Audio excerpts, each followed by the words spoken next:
বাসে, ট্রেনে, ট্রামে, রাস্তায় যাকে আপনি রোজ দেখেন, যার শাড়ি, কপালের টিপ, কানের দুল আর পায়ের গোড়ালি আপনি রোজ দেখেন, আর আরো অনেক কিছু দেখতে তারা স্বপ্ন দেখেন, স্বপ্নে যাকে ইচ্ছে মতন দেখেন, আমি সেই মেয়ে। বিহারের প্রত্যন্ত গ্রামে দিনের আলোয় যার ছায়া মারানো আপনার ধর্মে নিষিদ্ধ, আর রাতের গভীরে যাকে বস্তি থেকে তুলে আনতে পাইক বরকন্দাজ পাঠান আপনি, আর সুসজ্জিত বিছানায় যার জন্য অপেক্ষায় অধীর হয় আপনার রাজকীয় লাম্পট্য, আমি সেই মেয়ে। আমি সেই মেয়ে। আসামের চা বাগানের ঝুপড়ি কামিন বস্তি থেকে যাকে আপনি নিয়ে যেতে চান সাহেবী বাংলোয় মধ্যরাতে, ফায়ার প্লেসের ঝলসে ওঠা আলোয় মদির চোখে দেখতে চান যার অনাবৃত শরীর, আমি সেই মেয়ে।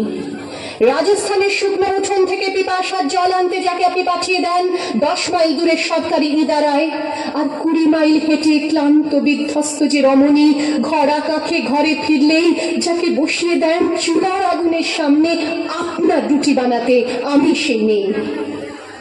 আমি সেই মেয়ে যাকে নিয়ে আপনি মগ্ন হতে চান গঙ্গার ধারে কিংবা ভিক্টোরিয়ার সবুজে কিংবা সিনেমা হলের নীল অন্ধকারে, যার চোখে আপনি এঁকে দিতে চান ঝুটো স্বপ্নের কাজল, আর ফুরিয়ে যাওয়া সিগারেটের প্যাকেটের মতো যাকে পথের দুপাশে ছুঁড়ে ফেলে আপনার ফুল সাজানো গাড়ি শুভ বিবাহ সুসম্পন্ন করতে ছুটে যায় শহরের পথে।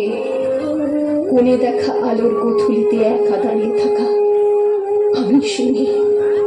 আমি সেই মেয়ে, এমনকি দেবতাও যাকে ক্ষমা করেন না, অহংকার আর শক্তির দম্ভে যার গর্ভে রেখে যান কুমারীর অপমান, আর চোখের জলে কুন্তি হয়ে নদীর জলে ভাসিয়ে দিতে হয় কর্ণকে, আত্মযোগে।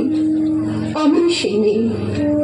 সংসারের অসময়ে আমি ভরসা, আমার ছাত্র পড়ানো টাকায় মায়ের ওষুধ কেনা হয়, আমার বাড়তি রোজগারে ভাইয়ের বই কেনা হয়, আমার সমস্ত শরীর প্রবল বৃষ্টিতে ভিজতে থাকে, কালো আকাশ মাথায় নিয়ে আমি ছাতা হয়ে থাকি, ছাতার নিচে সুখে বাঁচে সংসার।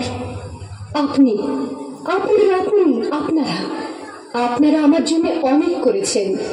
সাহিত্যে, কাব্যে, শাস্ত্রে, লোকাচারে আমাকে মা বলে পুজো করেছেন, প্রকৃতি বলে আদিক্ষেতা করেছেন, আবার শহরগঞ্জের কানাগলিতে ঠোঁটে রং মাখিয়ে কুপি হাতে দাঁড় করিয়েও দিয়েছেন। হ্যাঁ, আমি সেই মেয়ে। একদিন হয়তো অন্য কোনো একদিন আমার সমস্ত মিথ্যে পোশাক ছুঁড়ে ফেলে দিয়ে আমি হয়ে উঠব সেই অসামান্য। খোলা চুল, মেঘের মতো থাকবে আমার খোলা পিঠ, দু চোখে জ্বলবে ভীষণ আগুন, কপাল ঠিকরে বেরোবে ভয়ঙ্কর তেজরশ্মি, হাতে ঝলসে উঠবে সেই খড়গ, দু পায়ের উপরে বেঁচে উঠবে রণদুন্দুভি, নৃশংস অট্টহাসিতে ভরে উঠবে আকাশ, দেবতারাও আতঙ্কে স্তব্ধ হয়ে বলতে থাকবে মহাবীর পুত্র ঘোর আলমুক্ত কেশিন চতুর্ভুজান কালিকাল দক্ষিণাং মুন্ডমালা বিভূষিতাং। বিভৎস দাবানলের মতো আমি এগোতে থাকবো, আর আমার এগিয়ে যাওয়ার পথের দুপাশে মুন্ডহীন অসংখ্য দেহ ছটফট করতে থাকবে। সভ্যতার দেহ, প্রগতির দেহ, উন্নতির দেহ, সমাজের দেহ। হয়তো আমি সেই মেয়ে, হয়তোবা